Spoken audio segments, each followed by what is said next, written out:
Silakan duduk Bapak Ibu Saudara yang diberkati Tuhan. Shalom. Sekali lagi shalom, kasih tepuk tangan yang meriah untuk Tuhan. Mari dengan wajah ceria kita bisa dengar firman Tuhan dengan baik. Bapak Ibu Saudaraku yang diberkati Tuhan, minggu ini saya memilih tema 4 tipe manusia dalam meresponi panggilan Allah. 4 tipe manusia dalam meresponi panggilan Allah. Bapak Ibu Saudara dengar baik-baik. Tadi saya suka dengan lagu itu, saya menikmati hadirat Tuhan. Tapi ada satu kata atau beberapa kalimat yang memberkati saya. Kalau saudara baca lagu itu mengatakan satu waktu di tangan Tuhan, atau kita berlari pada Tuhan, Tuhan yang bisa hapus air mata kita. Dan saudara-saudara tahu kapan air mata kita bisa dihapus? Kalau sekarang ini paling sementara, 1 minggu air mata kita dihapus. Tetapi ada waktu di mana ketika kita pulang ke rumah Bapa, kata Alkitab, di sana tidak ada lagi air mata. Tetapi untuk bisa sampai ke tempat di mana air mata itu dihapus, Anda harus berada pada tipe manusia yang tepat. Saya ulangi lagi.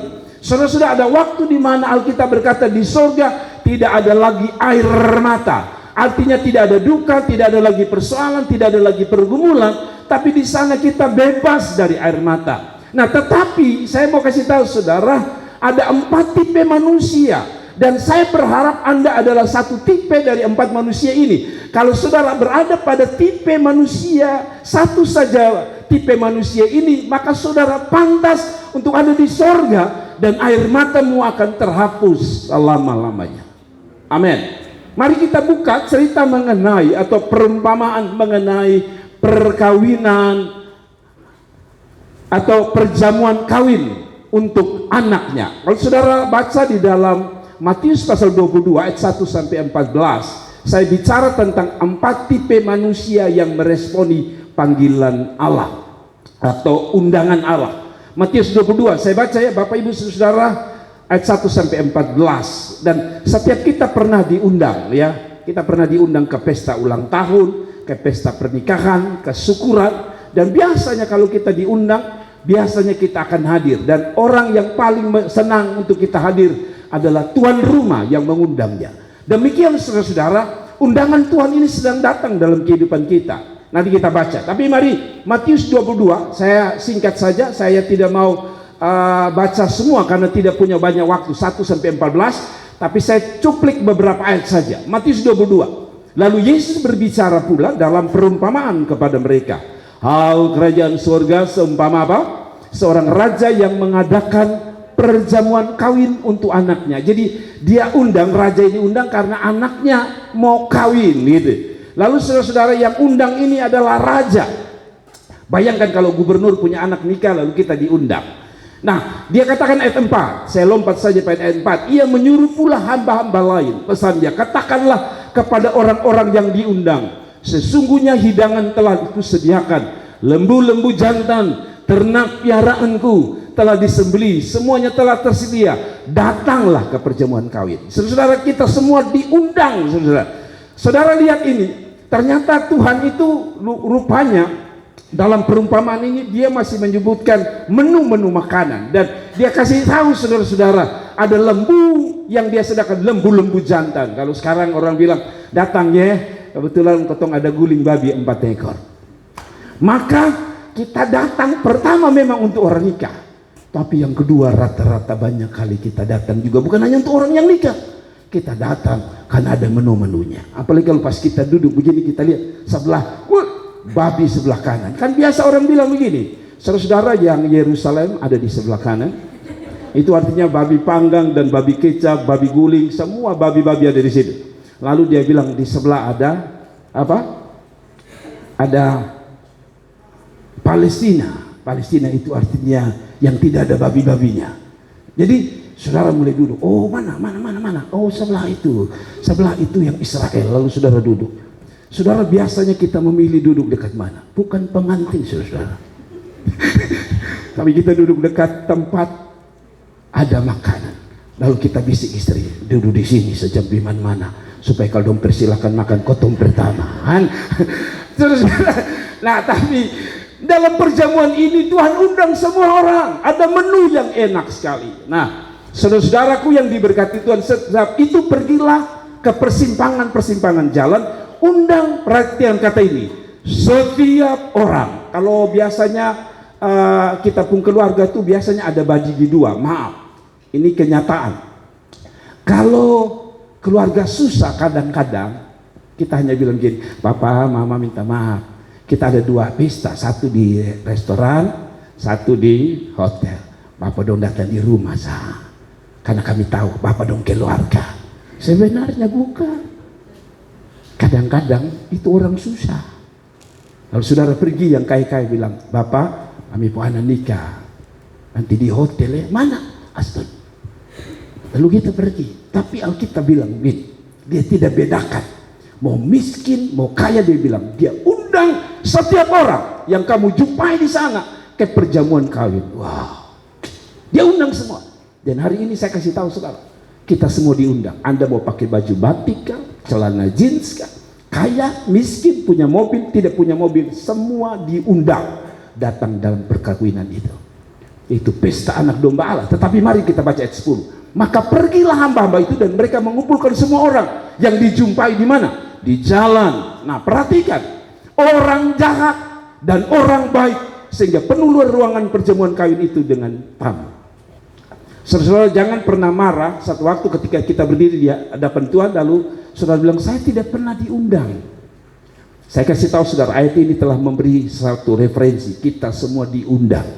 Mau yang jahat, mau yang baik, undangannya sama. Datang pada perjamuan kawin anak domba. Mari datang pada Tuhan, undangannya sama. Mau pengusaha, mau orang miskin, mau pelajar, orang buta huruf, semua diundang. Jadi kalau satu waktu saudara ada di penghakiman Tuhan, jangan saudara bilang, kok beta tidak pernah diundang Tuhan. Hari ini Tuhan undang. Wahyu berkata begini, aku berdiri depan pintu dan mengetok. Siapa yang buka, aku masuk. Artinya undangan semua jelas. Sekarang ini media di mana-mana.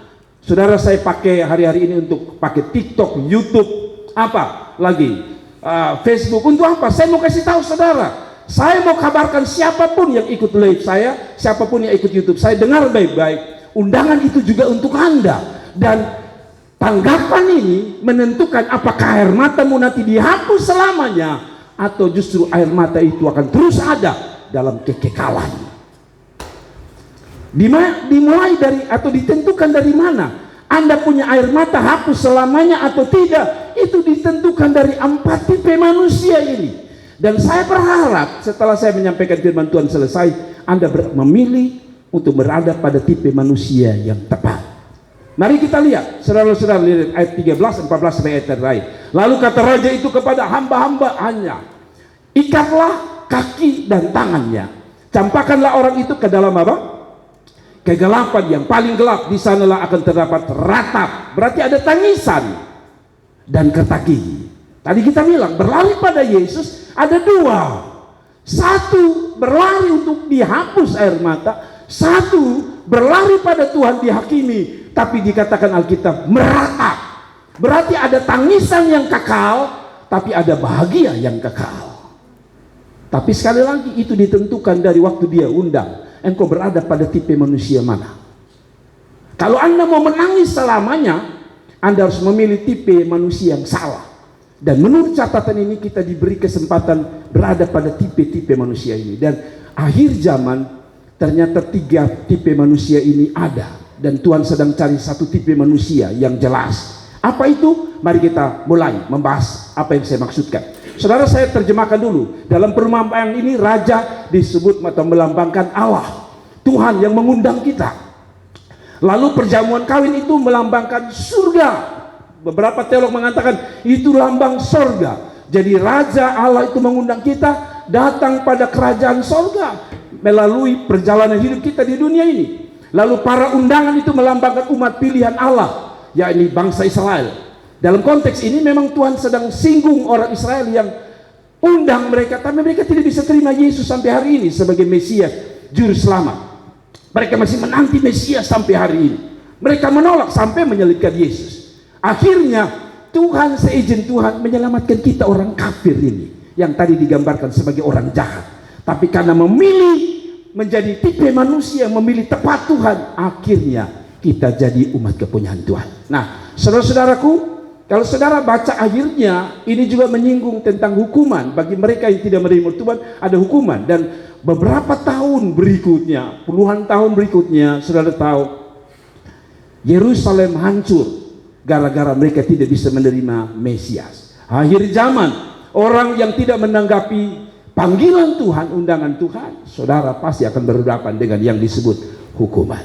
Nah, sasaran apa tujuan Tuhan kasih perumpamaan ini? Sasarannya adalah untuk orang-orang beragama yang tidak punya waktu untuk Allah. Hati-hati, air mata saudara terhapus nanti dalam kekekalan atau tetap menangis, kata Alkitab, ratapan dan kertak gigi. Berarti ada menangisnya. Nah, kalau saudara memilih supaya Tuhan hapus air matamu ketika engkau berlari pada Dia juru selamat, engkau harus memilih punya waktu dengan Tuhan.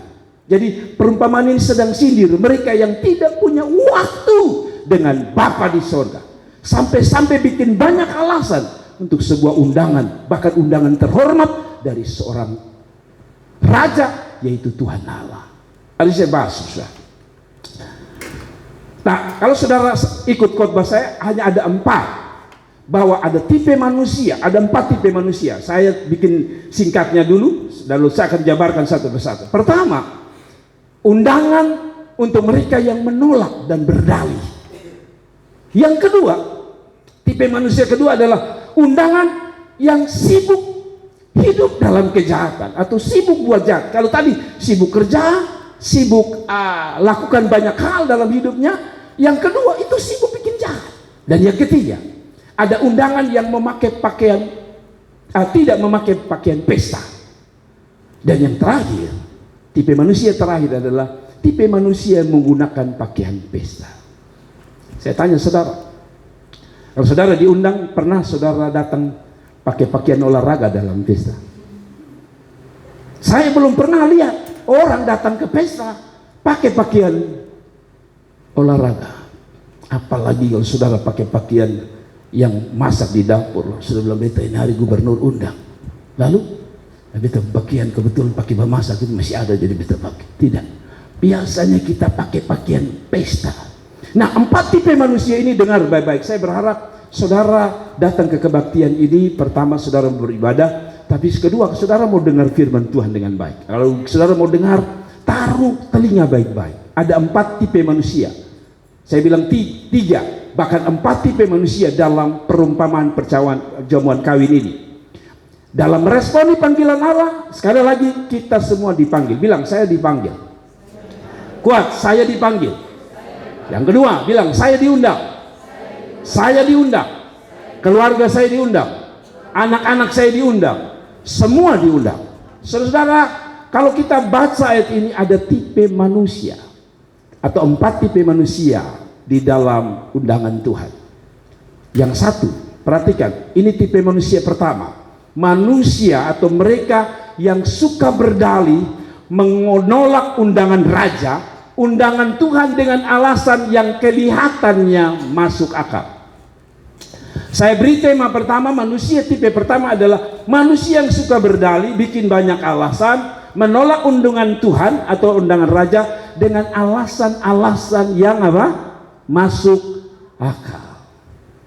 Kalau saudara undang keluarga bilang, ini pung anak nona yang pertama nikah di Oibufu. Lalu tiba-tiba 3 hari setelah nikah, saudara lihat tidak muncul. Lalu saudara ketemu di jalan, atau om, kenapa tidak datang? Aduh, itu hari beta berangkat, jadi saya bisa datang. Ini alasan yang masuk akal. Aduh, hari itu beta masuk rumah sakit, jadi tidak bisa datang. Ini masuk akal. Dan bagaimana dengan orang pertama, tipe pertama ini? Apa alasan dia untuk tidak menanggapi undangan Tuhan? Mari kita baca ayat 5. Perhatikan. Tapi orang yang diundang itu tidak mengindahkannya karena apa? 1, ia tidak mengindahkannya karena ada yang pergi ke ladangnya, ada yang pergi mengurus usahanya. Masuk akal. Orang ada urus ladang kok, orang ada urus usaha kok, dia dia tidak perlu datang pada raja. Tapi kalau saudara baca tadi, raja marah. Nah, saudara-saudara, banyak kali orang bikin alasan yang masuk akal. Kenapa tidak berbakti? Satu, katanya ada alasan yang disebut alasan ego, alasan pribadi.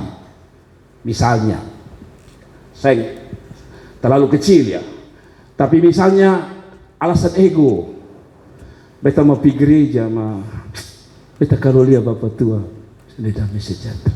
Nah, ini katanya alasan ego, alasan yang masuk akal. Pertanyaan saya, saudara datang karena manusia toh yang punya rumah ini adalah Tuhan. Mau datang, satu belum bayar DP utang. Alasan masuk akal. Tapi dengar, mau alasan masuk akal pun raja itu tidak mau tahu. Dia sudah undang, Anda harus datang. Setuju, katakan amin. Yang kedua, alasan kebutuhan hidup. Sehingga muncul begini, Bapak, kau kan butuh kerja. Hah? Betul ya? Alasan ini, kita kan butuh makan. Coba kita lapar, bagaimana kita mau menyembah Tuhan? Ih, manusia pintar sekali. Bagaimana saya bisa ke gereja, Bapak, kalau saya lapar? Dan bagaimana saya bisa kenyang kalau saya tidak cari uang? Setuju.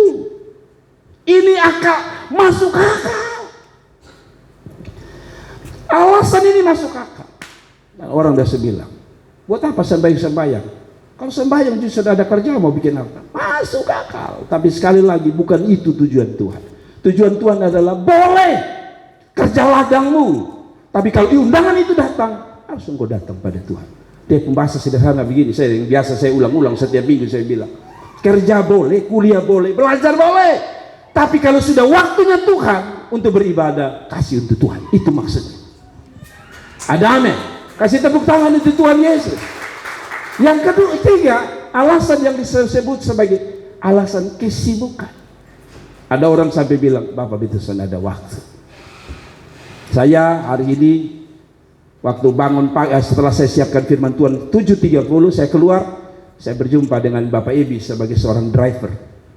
Saya ambil kesimpulan, puji Tuhan, khotbah saya bagus untuk ini. Dia itu kan sibuk, orang driver, orang Maxim, orang Grab itu, dia harus kerja sepanjang hari. Karena mereka akan dipantau lewat software di HP mereka kerja atau tidak. Tapi saya melihat Maxim ada parkir di depan, lalu mereka masuk ke sini. Ini yang disebut Alkitab. Jangan alasan sebenarnya engkau tidak mau datang, tapi alasan yang kelihatannya masuk akal. Saya kasih ingat saudara, ayat terakhir dia bilang, lempar dia, di sana ada ratap dan kertak gigi. Saya sudah kasih ingat saudara, sibuk boleh, dan orang harus kerja. Sebab orang tidak kerja, kata Alkitab apa? Orang malas tidak layak dapat makan. Tapi yang disebut orang yang akan air matanya tetap ada dalam kertak gigi di dalam kekekalan adalah mereka yang sesibuknya sampai lupa untuk mendengar bisikan yang paling halus dari Roh Kudus, yaitu datang cari wajah Tuhan. Saya ulangi lagi, tidak pernah salah dengan bisnis saudara. Tadi saya baca ulang ya. Dia bilang di dalam ayat tadi, saudara baca, bukan saya yang bilang.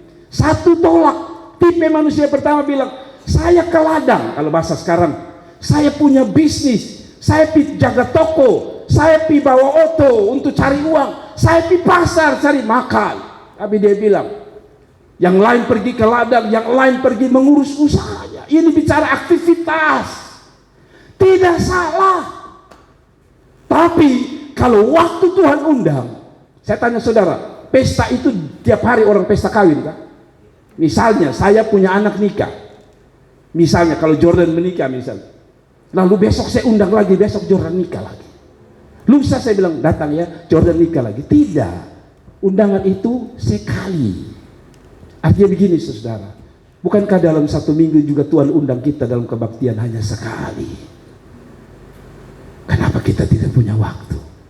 Dan kalau saudara baca, ngeri sekali Tuhan menghukum orang yang tidak menghargai panggilan Tuhan. Ada orang berkata ini panggilan jadi pendeta. Tidak. Tadi dia bilang panggilan semua orang. Lu penjaga toko, ayo datang cari Tuhan. Lu pegawai negeri, ayo ada waktu cari Tuhan. Lu tukang kebun, ayo kerja-kerja kebun boleh. Ada waktu cari Tuhan. Kalau tidak, tadi saya bilang, walaupun kita berlari pada Tuhan, dia jadi hakim. Dan Anda tetap menangis untuk selama-lamanya. Saya tanya saudara, setiap apapun yang benda yang diciptakan di dalam dunia ini pasti punya tujuan. Gelas ini dibikin dengan tujuan dikasih masuk air untuk orang meminumnya. Jelas gelas punya tujuan. Anda dilahirkan bukan hanya untuk tadi dia bilang, kerja di ladang, urus bisnis, urus usaha, urus cinta, urus pacaran. Tapi ada waktu urus Tuhan. Itu maksudnya. Jadi tipe manusia pertama, saya tanya saudara, saudara berada di manusia pertama. Kalau manusia pertama hanya bikin banyak alasan, kadang-kadang saya heran. Ada orang sakit itu setiap hari Sabtu.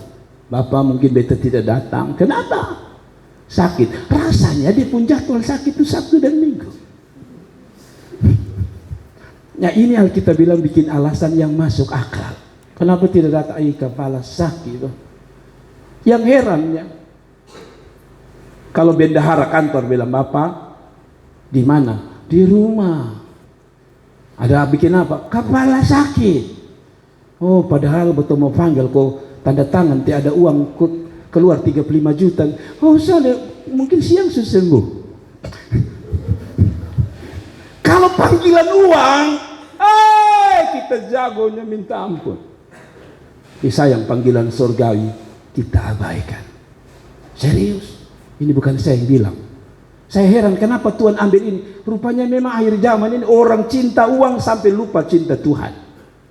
Betul. Saya heran, ini catatan sudah ada. Dan hari-hari ini begitu banyak orang lembur habis-habisan hanya untuk kalau bisa kejar ini hidup. Saya tahu kita butuh makan. Ini Alkitab bilang. Masuk akal kita butuh makan. Tapi tidak masuk akal kalau engkau tidak punya waktu untuk Tuhan. Sekali lagi saya ulangi. Masuk akal bahwa saudara saudara harus cari uang, cari makan, cari pangkat, itu masuk akal. Tapi tidak masuk akal ketika engkau sudah diberi berkat, engkau lupa untuk mencari Dia yang memberi berkat itu. Itu yang jahatnya kita. Dan Tuhan marah sudah untuk manusia tipe pertama. Apakah saya menyindir Anda? Tidak. Yesus yang menyindir kita semua. Saya tidak menyindir Anda. Alkitab yang menyindir kita semua. Amin. Saudara, saya tanya saudara, saudara di manusia ini, ada manusia ini dalam hidup saudara? Berhati-hatilah. Kalau saudara tidak cepat tanggapi Tuhan, jangan sampai kita terlambat dan kita jadi manusia yang paling sial di dalam dunia ini. Amin. Makanya tidak heran dia bilang, apa gunanya engkau punya isi dunia kalau engkau binasa? Ada orang begitu. Yesus apa? Tidak ada urusan. Hidup saya harus jadi luar biasa. Penting. Tapi kalau sampai engkau lupa Tuhan, betapa jahatnya saudara. Men. Saya mau tanya saudara, jangan bikin alasan. Saudara bisa bikin alasan yang menipu saya sebagai hamba Allah. Tapi Anda tidak bisa menipu Tuhan. Seorang mengatakan begini, sebenarnya apakah orang tidak punya waktu berdoa? Punya. Tapi mengapa orang tidak mau melakukannya? Karena sebenarnya mereka tidak suka melakukannya. Bukan persoalan ada waktu tidak. Persoalannya Anda suka atau tidak. Karena katanya orang yang kalau dia lakukan sesuatu karena dia suka, selalu ada waktu untuk apa yang dia lakukan. Saya ulangi lagi. Kalau orang tidak bisa melakukan misalnya ibadah, doa, satu saja, bukan karena dia tidak punya waktu, tapi satu alasan, ya saudara dengar baik-baik, karena dia sendiri tidak suka melakukannya. Sebab kalau ada orang suka melakukan sesuatu, dia bisa menyediakan waktu walaupun itu mepet. Contoh, kita ini kan sudah bangun pagi harus doa, kerja, contoh mahasiswa, kuliah saja dia punya tugas tumpuk. Tapi kenapa Anda masih mau main game di tengah kesibukan Anda? Karena Anda suka. Betul? Karena Anda suka. Makanya biar lelah semua tidur, kita masih main game. Ada waktu. Kenapa? Karena ada kesukaan. Kenapa Anda sudah mau tidur juga masih nonton drakor? Karena kesukaan. Sehingga di tengah sela yang terjepit pun Anda pasti menontonnya. Kenapa Anda tidak suka beribadah dan berdoa? Sederhana. karena Anda tidak suka Tuhan sebenarnya. Anda tidak cinta Tuhan sebenarnya. Sebab kalau Anda suka dan Anda cinta Tuhan, selalu ada waktu untuk Tuhan. Saya kasih ingat, saudara. Jadi kalau begitu, kalau ada orang bikin alasan sederhana, saya tahu Anda bukan orang yang cinta Tuhan. Anda tidak suka Tuhan sebenarnya. Kalau Anda suka Tuhan, selalu ada waktu. Kalau Anda suka nyembah Tuhan, selalu ada waktu. Jadi kalau Anda tidak punya waktu, bukan tidak ada waktunya, tapi Anda sendiri yang sebenarnya tidak suka melakukan. Jelas. Amin. Yang kedua, tipe manusia kedua, ini lebih jahat.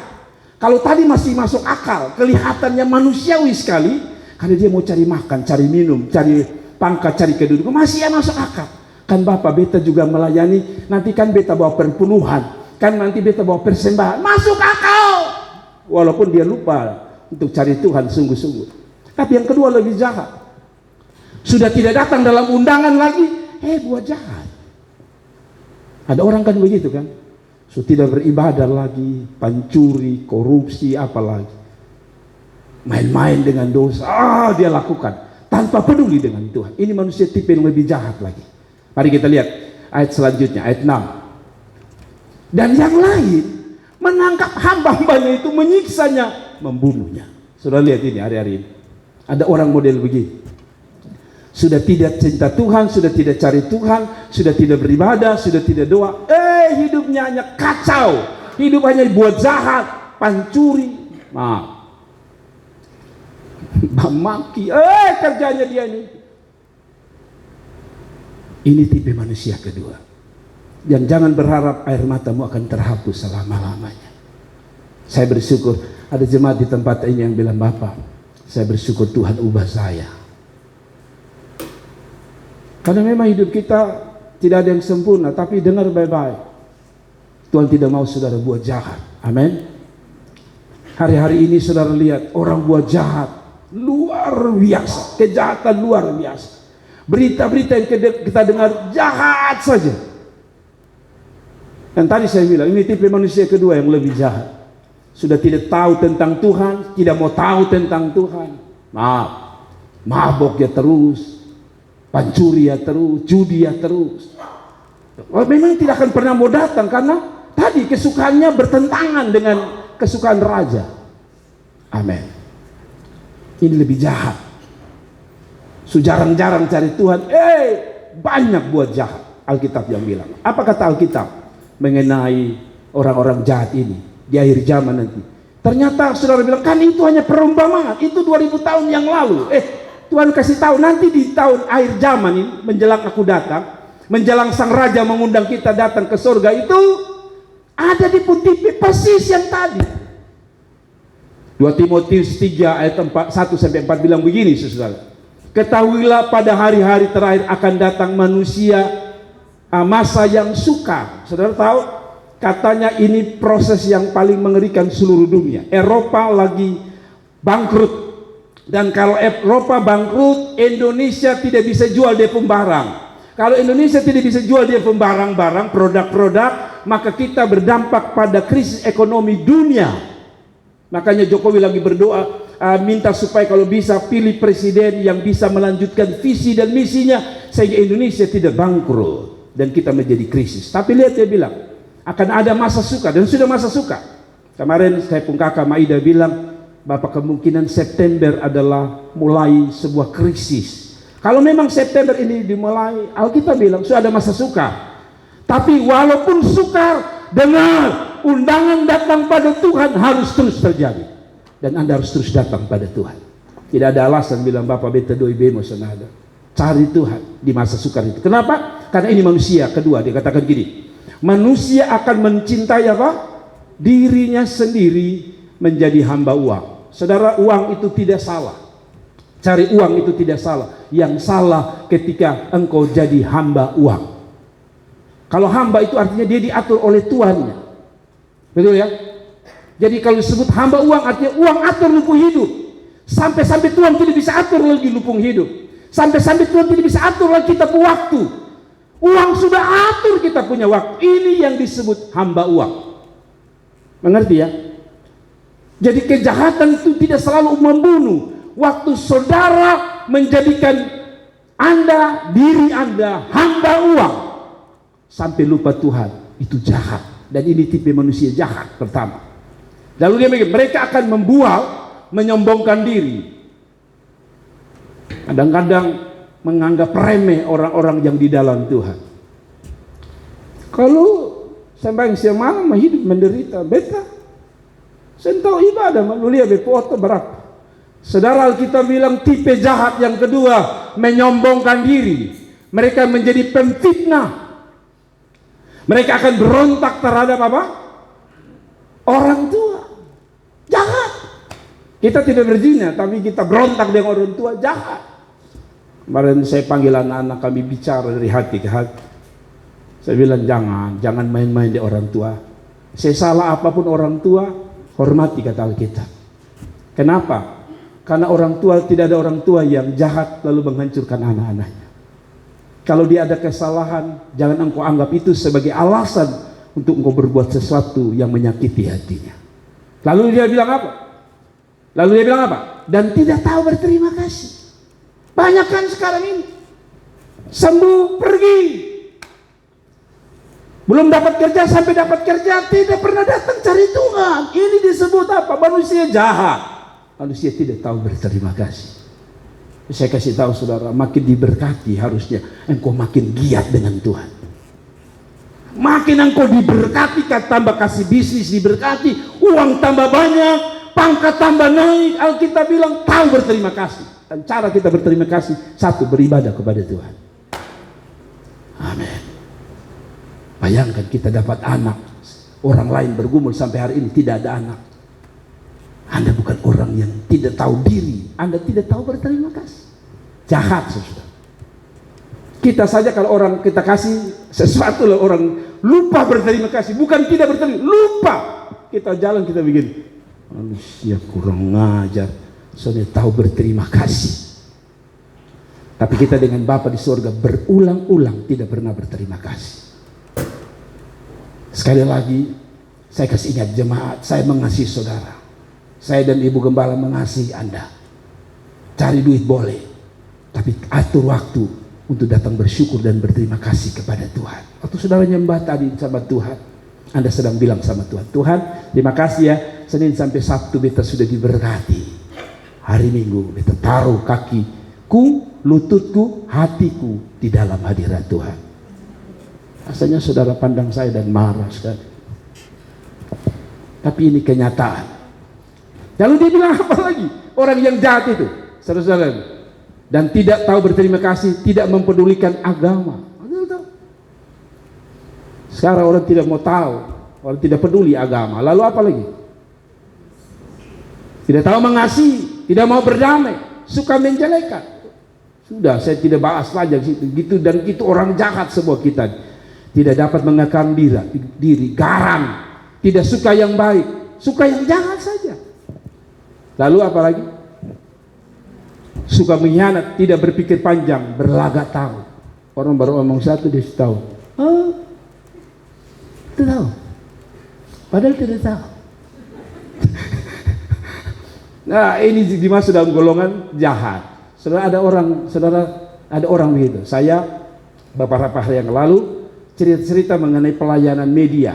Jadi saya cerita, karena ada orang bilang, kami lihat YouTube Anda berkembang. Ya, jadi saya terangkan dengan sangat baik kepada orang itu. Maksud saya adalah membantu supaya kalau bisa mereka juga punya pelayanan media. Ada satu yang ngeletuk saya. Oh, harus bikin begini. Pak Pendeta harus begini. Yang saya tahu dia punya YouTube tidak ada. Tapi dia aja saja teman saya bilang itu satu itu dia omong apa maksudnya gitu. Ngerti ya? Tidak tahu. Tapi kalau dia omong rasanya dia paling tahu. Ada orang tipe begitu dalam hidup saudara. Orang cerita begini, dia cerita begini. Orang cerita begini, dia cerita di atas lagi. Tuhan ampuni. Lalu dia bilang apa? Suka mengkhianat, tidak berpikir panjang. Apa lagi? Berlagak tahu, lebih menuruti hawa nafsu daripada menuruti Allah. Ini tipe jahat saudara. Saya tanya saudara, selama ini saudara ikuti mana? Allah atau hawa nafsu? Saya kasih ingat orang muda, Gunakan HP-mu untuk Allah dan bukan untuk hawa nafsu. Di HP itu banyak undangan untuk hawa nafsu. Tapi orang yang tahu bahwa hidupnya harus jadi tipe manusia yang baik, dia tanggapi undangan Allah daripada tanggapi undangan pornografi. Amin. Saudara-saudara, Matius 24 ayat 37 bilang begini, saudara. Ini lagi manusia jahat ini. Sebab sebagaimana halnya pada zaman Nuh, demikian pula halnya kelak pada kedatangan anak manusia. Nanti Tuhan mau datang, sang raja itu yang undang itu mau datang. Sebab mereka sebagaimana mereka pada zaman sebelum air bah. Itu apa? Sebelum air bah apa? Itu makan dan minum. Lalu kawin dan mengawinkan sampai kepada hari Nuh masuk ke dalam bahtera, dan mereka tidak akan tahu atau tidak tahu akan sesuatu sebelum air bah itu datang dan melenyapkan mereka semua. Demikian pula halnya kelak pada kedatangan anak manusia. Maksudnya apa ini?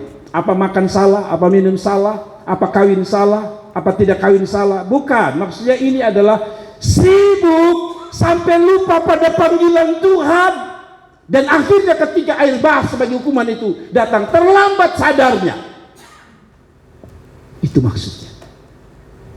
Perumpamaan yang kedua untuk orang jahat ini, bikin jahat, sibuk. Tiba-tiba Tuhan datang, terlambat untuk kita ambil keputusan. Saya suka lihat beberapa saudara-saudara yang mulai rajin beribadah, rajin cari Tuhan. Samping itu rajin kerja di kantor, rajin melayani. Karena ada waktu di mana waktu itu tidak akan diberi kesempatan lagi. Amin. Tipe manusia kedua, buat jahat, tidak datang sama Tuhan. Kira-kira bahasa yang kedua. Yang ketiga, tipe manusia yang ketiga. Ini manusia beda dengan yang pertama dan kedua. Kalau yang pertama itu pola manta-manta, orang Kupang bilang tidak mau datang karena alasan bisnis, sekolah, kuliah, apalagi semua. Yang kedua tidak datang karena buat jahat, sibuk bikin jahat sampai lupa Tuhan. Tapi yang ketiga ini lucu, dia datang, saudara. Dia datang, tapi sayang datangnya tidak pakai pakaian pesta. Nanti saya terjemahkan. Ini lebih bahaya daripada dua tadi. Menurut saya ini lebih jahat. Jadi datang, dia waktu raja undang, dia datang. Tapi sayang dia tidak pakai pakaian pesta. Datang. Kalau dua tidak datang, itu jahat. Tapi ini lebih jahat. Karena datang tapi tidak pakai pakaian pesta. Itu lebih jahat. Maksudnya apa Pak Gembala? Ini mari saya bahas. Ayat 11-12. Ketika raja itu masuk untuk bertemu dengan tamu-tamu, ia melihat seorang yang tidak berpakaian pesta. Ia berkata kepadanya, "Hai saudara, bagaimana engkau masuk kemari dengan tidak mengenakan pakaian pesta?" Tapi orang itu diam saja. Kalau saudara pikir-pikir, tentu ini orang lebih baik dari dua tadi kan?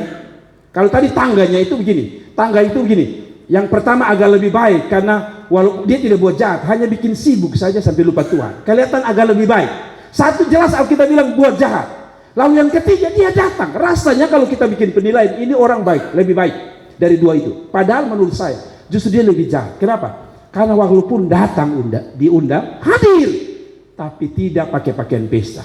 Apa maksudnya? Mari kita lihat terjemahan Alkitab. Wahyu 3 ayat 17 sampai 18. Bapak Ibu dengar baik-baik. Baju itu bicara tentang apa? Baju itu bicara tentang ini. Wahyu 3 ayat 17.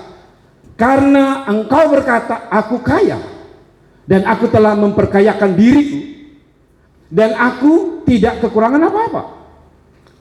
Dan karena engkau tidak tahu bahwa engkau melarat, malam, miskin, dan perhatikan kata ini, telanjang. Saya tanya saudara, waktu Adam dan Hawa diciptakan pertama, mereka telanjang atau berpakaian? Telanjang. Waktu itu dia sadar dia telanjang dan malu tidak? Waktu pertama belum berbuat dosa. Tidak, kata Alkitab. Tapi setelah dia jatuh dalam dosa, Alkitab mengatakan apa? Dia malu. Kenapa dia malu? Dia sadar dia sudah buat dosa, makan buah yang dilarang Tuhan. Artinya apa? Kalau dia bicara tentang telanjang, itu bicara tentang dosa. Jadi begini saudara, kalau saya terjemahkan, orang yang tidak berpakaian pesta itu begini. Datang di dalam gereja, melayani Tuhan, tetapi tetap hidup dalam dosa. Itu orang yang tidak berpakaian pesta. Ini lebih jahat. Karena pasti dia dengar firman Tuhan, jangan buat A, jangan buat B, jangan buat C. Tapi dia masih bikin, itu lebih jahat. Mengerti maksud saya? Tipe manusia ini berada bukan di luar Tuhan, bukan jauh dari itu. Orang-orang yang ada yang katanya di lingkup pelayanan, lingkup gereja, yang justru dalam melakukan dosa. Ini yang disebut orang tidak berpakaian. Padahal kelihatan diundang datang. Jadi saya kasih ingat Bapak Mama. Itu sebabnya datang gereja, saya selalu maaf, saya agak keras ya di gereja ini kalau saudara main-main di belakang. Karena bagi saya model itu tadi, tipe manusia yang tadi. Datang tapi main-main, datang tapi tidak sungguh-sungguh. Ini tidak berpakaian pesta namanya. Tidak ada kata amin. Orang lagi nyembah sungguh-sungguh, Anda main-main, orang bilang gini, main bakorek sana, bakorek sini, main gila sana. Anda orang yang ketiga, Anda tidak berpakaian pesta. Amin. Dan kita diingatkan. Tadi kembali pada pujian Kakak Yanti Bau, bagus sekali. Air mata kita benar akan dihapus di surga. Tapi bergantung dari engkau tipe manusia. Kalau tipe manusia terakhir, air matamu tetap ada dalam kekekalan. Lalu saya baca, dia bilang gini, engkau melarat, malang, miskin, buta dan telanjang. Artinya datang kelihatan pakai baju. Kita ini pakai baju, saya pakai baju kotak-kotak, istri saya pakai baju kotak-kotak, Pak Jerry pakai batik. Tapi itu Alkitab bilang di hadapan Tuhan telanjang. Waktu kita ada dalam dosa, telanjang kita. Ngerti? Kita tidak berpakaian sebenarnya. Lalu dia bilang ayat 18, maka aku menasihatkan engkau supaya engkau membeli daripadaku emas yang telah kumurnikan dalam api, agar apa? Engkau menjadi apa? Kaya. Dan saya suka ini. Dan juga pakaian putih. Pakaian pesta itu pakaian apa? Pakaian putih. Bilang pakaian pesta itu pakaian putih. Semua. Pakaian pesta itu pakaian putih. Nah ini tidak berarti bahwa saudara kalau mau pesta dia bilang di pesta pakaian putih. Sehingga saudara beli harga 300.000, 400.000 yang model-model bola-bola seperti tidak. Pakaian pesta itu putih. Tidak. Saya mau kasih tahu, pakaian pesta itu modelnya sebenarnya apa yang dimaksudkan pakaian pesta, yang pasti pakaian tanpa dosa. Tapi yang kedua pakaian putih. Pakaian putih itu apa? Supaya dia bilang ayat 18 dari Wahyu 3, dan juga pakaian putih supaya engkau memakainya agar jangan kelihatan ketelanjanganmu yang memalukan, dan lagi minyak untuk apa? Melumas matamu supaya engkau dapat melihat. Nah, saudara bilang, loh, baju putih itu gambaran apa Bapak? Saya suka dengan orang Indonesia. Kita punya bendera merah dan putih. Itu ya. Kita dari SD sudah diajar. Merah itu apa? Merah. Merah itu berani. Putih itu? Putih itu apa? Saudara dengar baik-baik. Putih itu artinya suci. Jadi pakaian pesta itu bukan pakaian dosa. Pakaian suci. Pakaian suci. Sekali lagi, saya tidak bermaksud, saya juga sedang bergumul dengan pakaian ini. Tapi kalau Anda diundang, kita tidak bisa main-main. Kita datang saja. Anda pernah diundang oleh gubernur, Anda datang dengan pakaian kotor noda? Tidak. Anda datang dengan pakaian terbaik. Datang pada Tuhan, pakaian terbaik kita bukan ini. Alkitab bilang kesucian, kekudusan. Dari mana saya tahu bahwa putih ini lambangkan suci, kudus?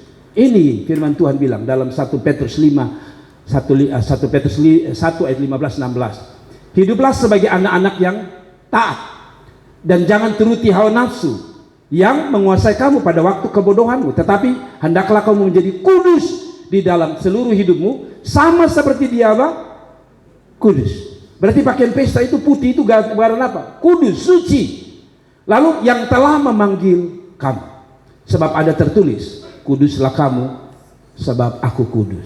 Dia tidak bilang kuduslah kamu karena pendeta mengajarkan. Dia tidak bilang kuduslah kamu karena memang sulit, lu harus kudus. Tidak, karena standarnya Tuhan. Oh, kalau Anda bilang berat, itu juga berat tentu saya. Tapi ini bukan masalah berat atau ringan. Ini masalah Tuhan marah kalau lu tidak pakai pakaian pesta. Jadi pakaian pesta adalah putih yang gambaran kudus dan suci.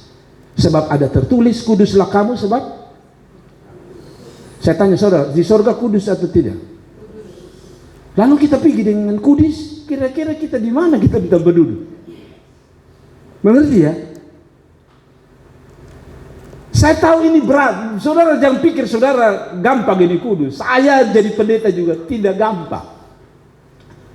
Tetapi ini panggilan bukan untuk pendeta yang kudus. Semua. Tadi dia bilang, dia panggil semua. Untuk apa? Pakaian pesta. Miskin, kaya, pendeta, majelis, jemaat, semua pakai pakaian pesta, yaitu kekudusan. Jadi kadang-kadang kita berpikir kita mau melayani saja baru kita kudus. Tidak bisa, saudara. Semua jemaat juga harus kudus. Yang melayani apalagi. Amin. Dan jika kamu menyebutnya Bapa, yaitu Dia yang tanpa memandang muka, menghakimi tanpa pandang muka, saudara. Kalau saudara bilang, saudara menolak apa yang saya sampaikan firman Tuhan, terserah. Tapi dia bilang, hari itu saya tidak pandang muka. Mau kaya miskin, lu mau kasih persembahan banyak kah? Lu mau jago main musik kayak saya, mau khotbah bagus, hari itu kita berdiri sebagai orang yang tidak berpakaian pesta.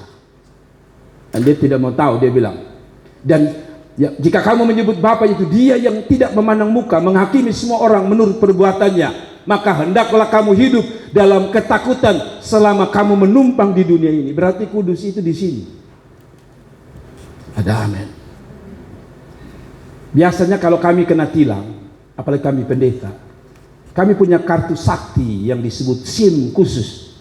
Biasa kalau kami angkat, kami pusing begini, Pak Pendeta, jangan sudah, dan kali pakai helm Pak Pendeta, agak lolos. Tapi di sini, di rumah Bapak ini saya mau tahu, lu pendeta kiri. Kalau kita tidak berpakaian pesta, jangankan saudara, saya pendeta kiri, kambing dan bukan domba. Wow, keras sekali. Karena dia bilang ini tidak pandang muka. Bayangkan tidak pandang muka. Saudara, saya tidak bisa begini, Bapak, saya khotbah untuk mereka kan. Pasti saya yang dipilih. Oh, tidak bisa. Kalau saya tidak berpakaian pesta dalam kekudusan, saya mungkin justru ada di neraka. Dan Anda mungkin yang pakai pakaian pesta, pakaian kekudusan, Anda justru mungkin yang ada di surga. Pilihan kita ada di tipe manusia yang tiga. Mau? Kembali kepada Anda.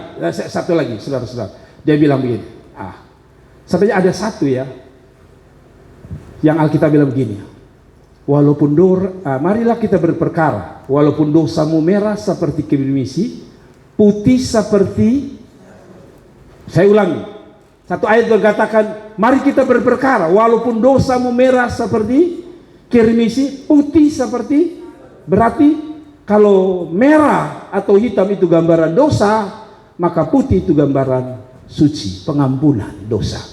Betul? Kalau begitu perpakaian pesta itu apa? Sederhana. Mereka yang telah belajar untuk minta diampuni Tuhan, yaitu mereka mau berjalan dalam kekudusan hidup. Jadi kalau ada orang tua bilang, anak di sekolah jaga-jaga diri baik-baik, jangan lu takut lu mama pembahasa, jangan Anda takut Anda pembapa bahasa yang bilang hati-hati adek jaga hidup, bapak nih cari uang setengah mati. Itu mungkin penting, tapi lebih penting ayat ini bilang, karena hidup itu pakaian pesta. Mungkin Anda susah dan Anda hanya bisa beli baju kaos yang sobek atau baju rombengan. Tapi ketika engkau datang pada Tuhan, engkau menggunakan pakaian pesta, Anda lebih terhormat daripada mereka yang kelihatannya pakai jas tapi tidak hidup dalam pakaian pesta rohani. Anda binasa. Artinya, saya dalam beberapa hari ini baca ayat ini dan saya coba renung praktisnya seperti apa. Dan itulah yang saya bisa sampaikan. Dan yang terakhir, ini manusia terakhir. Dan saya berharap kita berada di manusia terakhir. Kalau tadi bilang ada yang tidak pakai pakaian pesta, berarti pasti ada yang pakaian pesta kan? Saya yakin itu. Kalau tadi dia, kata raja itu, dia masuk, dia ketemu orang yang tidak pakai pakaian pesta. Tapi saya percaya, begitu banyak orang dalam undangan itu, pasti ada yang pakai pakaian pesta. Saya yakin. Anda yakin? Saya yakin sekali. Mungkin dua, entah satu. Kenapa? Kalau saudara baca ayat 13 dan 14 sudah begini. Banyak yang dipanggil, sedikit yang dipilih. Berarti walaupun sedikit yang dipilih itu pasti dia dipakai pakaian pesta. Itu maksudnya logika saya. Kalau saudara baca ayat 13 dan 14 dia bilang banyak yang dipanggil, sedikit yang dipilih. Apa artinya? Walaupun sedikit berarti ada yang pakai pakaian pesta. Dan inilah posisi kita, jemaat Nazaret, saya dan saudara dan setiap orang yang mengikuti live streaming saya dan YouTube, saya kasih ingat, inilah posisi kita, tipe manusia yang harus kita ada di situ, yaitu tipe manusia yang menggunakan pakaian pesta. Apa pakaian pesta itu? Mari kita lihat Matius 22. Ketika raja itu masuk untuk bertemu dengan tamu-tamu itu, ia melihat seorang yang tidak berpakaian pesta. Ia berkata, "Hai saudara, bagaimana engkau masuk kemari dengan tidak mengenakan pakaian pesta?" Tetapi orang itu diam saja. Ini tidak ada ayat yang bilang ada pakaian pesta. Tapi ayat 13 tadi saya bilang bahwa 14, bahwa banyak yang dipanggil, sedikit yang terpilih. Berarti ada sebagian kecil yang masih mau menggunakan pakaian pesta. Lalu pakaian pesta itu apa, saudara? Yang pertama, pakaian pesta itu adalah di samping kudus, pakaian pesta itu adalah Yesus sendiri. Yesus adalah pakaian terbaik. Apa maksudnya Bapak Gembala? Yohanes 3 ayat 16 bilang begini, karena begitu besar kasih Allah akan dunia ini, sehingga ia telah mengaruniakan anaknya yang tunggal, supaya setiap orang yang percaya kepadanya tidak binasa. Lalu satu lagi mengatakan, akulah jalan, kebenaran, dan hidup. Jadi pakaian itu Yesus, yaitu pakaian kebenaran. Nah, saya kasih bawa saudara di sini. Efesus 4 ayat 22, tahan sebentar kita mau selesai. Yaitu bahwa kamu berhubung dengan kehidupan kamu yang dahulu harus menanggalkan. Kata menanggalkan itu biasa sesuatu yang kita kenakan, betul ya? Yang namanya menanggalkan itu sesuatu yang kita kenakan. Kalau saya bilang saya menanggalkan baju ini, maka itu bicara tentang saya lepas ini pakaian. Kalau saya bilang saya menanggalkan celana, berarti saya pakai ini celana. Jadi kalau dia bilang baju pesta itu baju apa, dia bilang gini, baju yang lepas, dia bilang gini, harus menanggalkan manusia lama yang menemui kebinasaan oleh nafsunya yang menyesatkan. Berarti pakaian pesta ini yang dimaksud, pertama Yesus sebagai kebenaran, tapi yang kedua baju ini bicara tentang apa? Ada baju lama, ya. Dan jarang kita ke pesta pakai baju lama kan? Kita pasti pakai baju yang baru.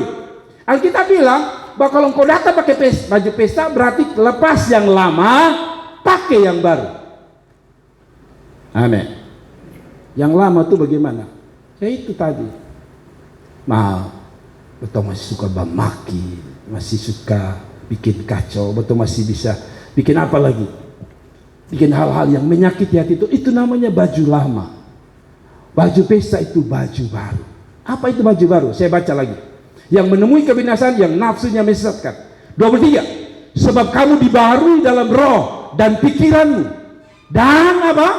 Mengenakan manusia baru. Tadi saya bilang di pesta tidak mungkin kita pakai baju lama. Dalam undangan Tuhan, baju pesta itu adalah baju baru yang dikatakan mengenakan manusia baru. Kita wajah ini kan masih sama toh. Ya kalau kita poles-poles sedikit paling air mata saja. Apa? Bulu mata. Istri saya beberapa hari yang lalu diatur dia pembuluh mata karena kami mau ke kongres. Saya lihat, saya pikir tetangga siapa begitu. Hampir saya tanya, apakah istri saya? Tapi rupanya dia pun ciri-ciri khas banyak sama. Jadi saya bilang, gimana lagi? Ternyata beliau pergi Ibu Lin kok tata satu persatu bulu mata. Ya, saya pikir ini bulu mata ini yang biasa dijual itu tempel sekali yang langsung dia panjang begini. Ternyata ini bulu mata beda. Sekaligus saya promosi ya. Saudara mau ada, kalau di jemaat ya 50 ya Ibu Lin, kalau luar jemaat 75.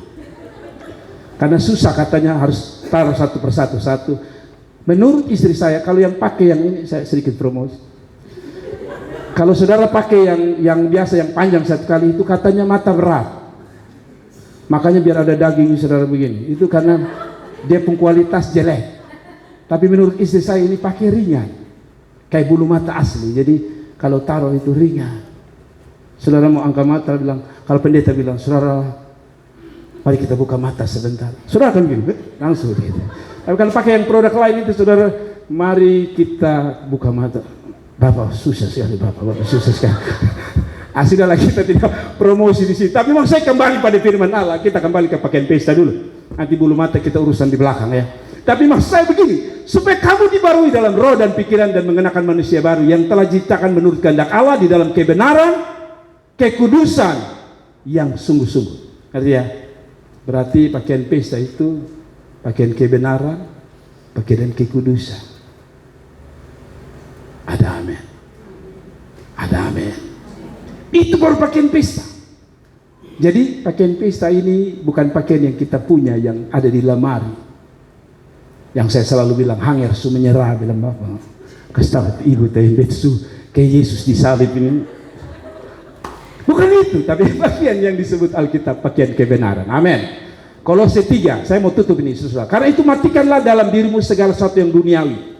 Percabulan, kenajisan, hawa nafsu, nafsu jahat, apalagi keserakahan yang sama dengan penyembahan berhala. Oh, ternyata penyembahan berhala itu sama dengan serakah. Orang penggaji juga ambil. Itu saudara penyembahan berhala. Dan ini yang disebut manusia lama. Amin. Amin.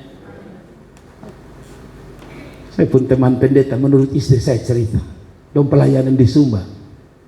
Karena pelayanan itu merintis jadi susah, ada uang. Jadi kalau dapat daging itu ya sepotong diatur baik-baik. Nah masalahnya ada jemaat yang tinggal dengan mereka. Ada anak sekolah minggu tinggal dengan mereka. Jadi istri saya bagian bagi taruh masing-masing. Lalu berdoa begini, tiba-tiba anak kecil menangis. Tanya kenapa? Bapak pendeta pun daging. Oh itu pendeta malunya minta. Bayangkan, kasihan sekali pendeta masih bisa ambil. Ini anak sekolah minggu pun daging. Padahal semua sudah apa masing-masing. Kadang-kadang kita ini juga nakal-nakal ya. Di sekolah kita paling parah saudara. Kalau saudara doa, ini kayak Yanti katawa kan. Di sekolah Alkitab kalau saudara doa harus tutup tangan saudara. Kalau di gereja kan kita lipat tangan, di sana lu tutup makanan. Bapak kami menerima berkat Tuhan, tapi sambil mata sebelah jaga begini. Orang Kupang bilang kobo. So kalau saudara pas amin, ayam puspa sebelah senada lagi. Nah tapi saudara boleh ketawa, tapi dia bilang itu manusia lama. Amin. Amin. Saudara, sudahlah kita mau selesai. Semuanya mendatangkan murka Allah. Yang tidak pakai pakaian pesta apa? Murka Allah. Saya termasuk ada di bagian undangan ini. Kalau saya pilih di keempat, puji Tuhan, saya diterima Tuhan. Intinya saudara, saya tutup dengan kesimpulan ini saudara. Kalau Kolose 3:7, dahulu kamu melakukan hal itu, dahulu ketika kamu hidup di dalam, tetapi sekarang buanglah semua itu. Marah, geram, kejahatan, fitnah, kata-kata kotor yang keluar dari mulutmu. Ini bukan pakaian pesta.